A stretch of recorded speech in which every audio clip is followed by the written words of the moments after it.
Hello guys, I welcome you all to this video lecture by Study Basic Education, which is the part 5 of the series What Do We Say to It in English.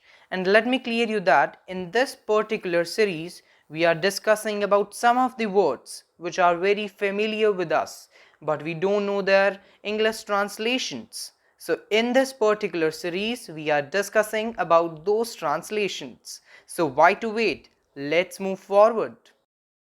So now we have the first word of the video, that is chutki. Chutki.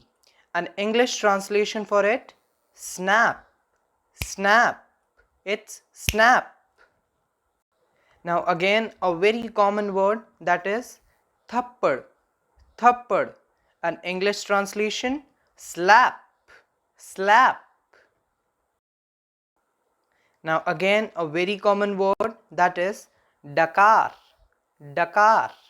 And in English we say to it as burp. Burp. That's burp.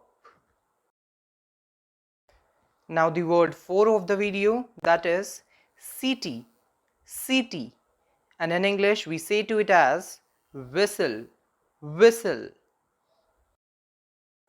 Now the next word of the video, that is tali. Tali. And the English translation for it as clap. That's clap.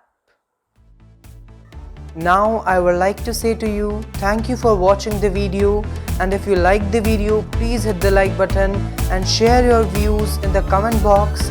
And if you want to contact us in an official mode, so you can contact us on studybasiceducation@gmail.com. Thank you.